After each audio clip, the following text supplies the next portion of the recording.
We have 3 books. So I wrote this book with my business partner Vincent, one called The Wealth Dragon Way. And here we talk about the principles of mindset, because I think every game, whether it's poker, business, real estate, investing, I believe 80% of it is mindset. Even you play golf, it's mindset. If you're off game and you're not able to control your mind, if you can't, because your thoughts lead to your feelings, lead to your actions, lead to your results. So that's one of the reasons why I wrote this book. It's got 10 principles. Every single year I learn a specific principle. Right? For example, one of the principles is if you don't take risks now, you'll be forced to take risks when you're older. So that's why those of you, if you're in the younger generation and you've got cash and you've won, then you need to be doing something with it, because you might not have it in the future. Second thing I suggest you all do, for those of you that win a lot of money in poker and you got cash, right? We wrote this book called, with my business partner Vincent Wong. He's the main writer of this book, called Property Entrepreneur. And so, the goal is, if you were to buy a property in London, say 10 years ago, you could have got a flat in Kensington for about maybe $500,000. Now it's about 3 million, right? So imagine right now, and this is a good strategy for those of you play poker, that if you need a bankroll.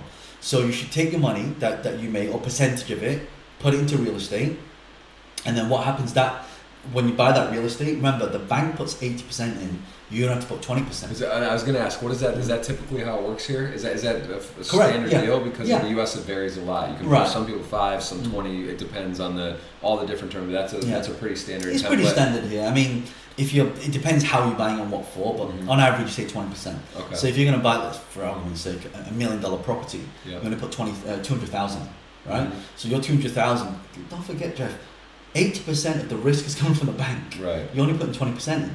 And so what happens is the goal is to put the money in and then you rent the property out. So you lease it. And it's paying down your debt. Now here's the thing, the debt comes down, but the property prices usually increase over time. So now what happens is you have equity now. Everything's all about scalability.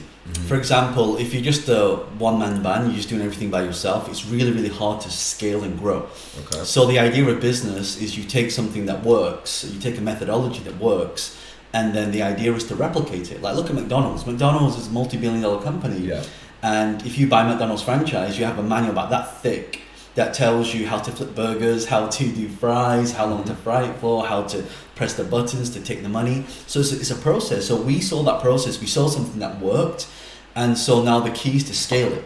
So the idea is, and the reason, the mindset behind it and the strategy is, if I can hire someone for 20,000 or 30,000 or 50,000 and they can make me back double what I'm paying them, then it's a no-brainer, isn't it? So the idea is to make sure that whatever you're doing, that you're able to replicate it, and that's the key, right? And I heard, I think it was Warren Buffett was saying that, when you're investing in companies, that the goal is to multiply what you can do.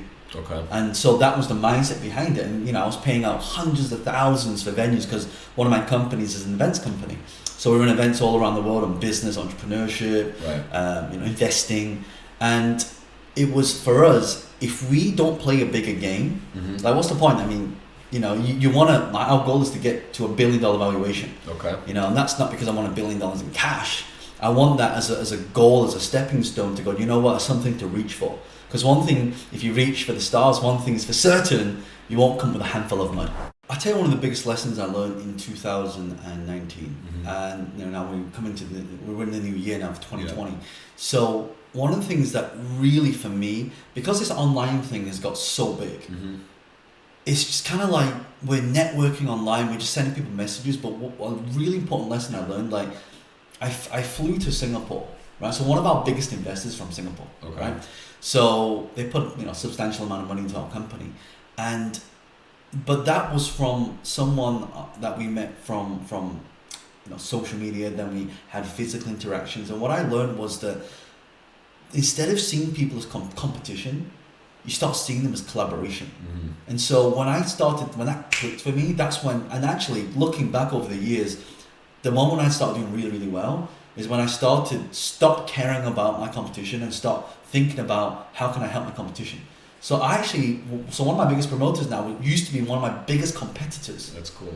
And like when you think about it, you think, how could these two people even, like we used to hate each other. Like it used to be like this, right? Like now it's like, hey, best friends now. I think the thing I do really well is simplifying things. And that's one of the reasons why I speak all around the world in front of thousands of people. I'm able to, because I'm not a really intelligent guy. I mean, seriously, I'm not. I didn't do well at school. I always got D's. I kind of failed. I didn't do. I'm dyslexic as well, so I find it really hard sometimes read and write. Not to the extent that I can't, but I just sometimes find it difficult, and I read words wrong. So in my own mind, I have to.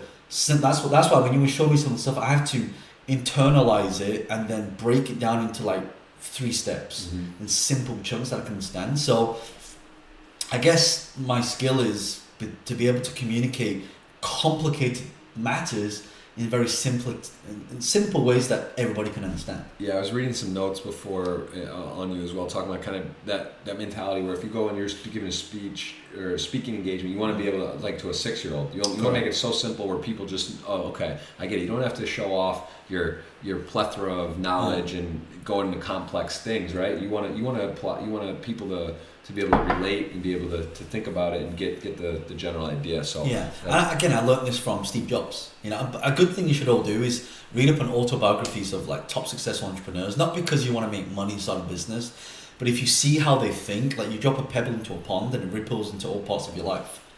So he said, like if you ever bought an Apple device, there's no instructions. Right. It's just a box. You take it out, you press one button, and it just guides you through the whole process. And he said that simplicity is the ultimate sophistication. Someone's talking about online mentoring is worth $120 billion. I know that doesn't sound right. Is it 350? Yeah, it is. That's how much. Wow! By 2025, hoping to get to 350. Well, it is. I mean, think about it. Like, do you know? Oh, I'm sorry. I read this wrong. I thought I was saying your the Wealth Dragons was at $120 billion. No. This is the industry. Yeah, we're talking about so just to clear things, the e-learning industry by 2025 they're estimated to be 350 billion, and the reason for that is think about it. Do you know how much time you spend on these? It tells you now. There's actually a button where it'll tell you how much you're spending on each chapter. It's crazy. Well, the average is 4 hours and 27 minutes per day.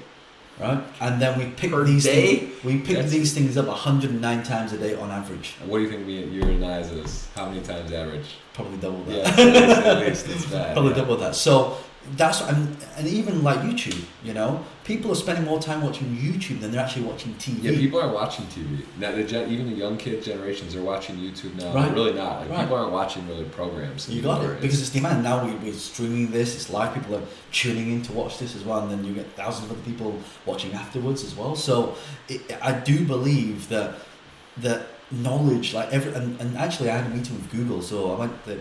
I spent a lot of money with Google. Yeah. They invited me down to the headquarters down in London. It's a beautiful building, by the way. If you've ever been there, we should go there next time. That'd be cool. It's like 15 stories high. The first floor is a gym for the entire all the team. The second floor is like breakfast. It's a buffet.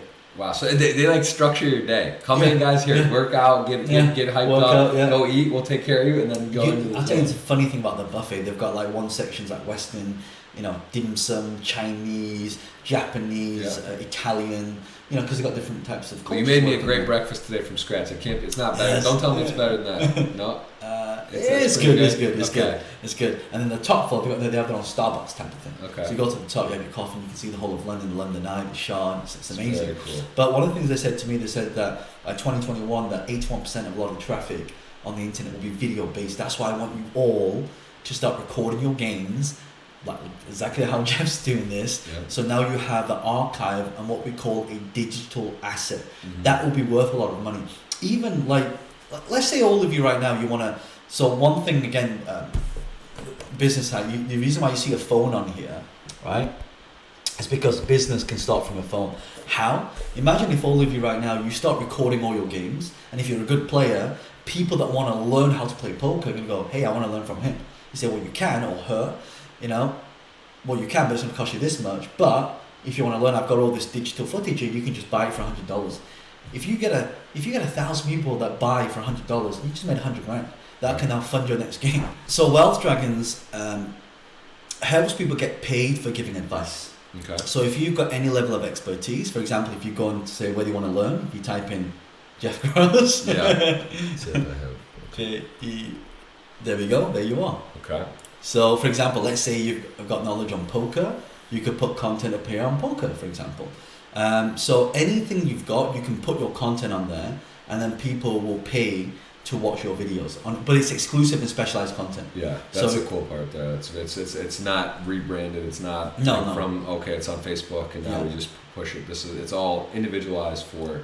Correct. This program. So, for example, if you can sing, if you know about mindset, if you know about business, if you know about investing, if you can dance, whatever it is, anything. So, it's Wealth Dragon stands for the wealth of knowledge. So, what we want to do, we built this platform. One thing I learned, Jeff, is that I learned this from Amazon, Jeff Bezos. Mm-hmm. If you create a platform that helps other people make money, you make money as well.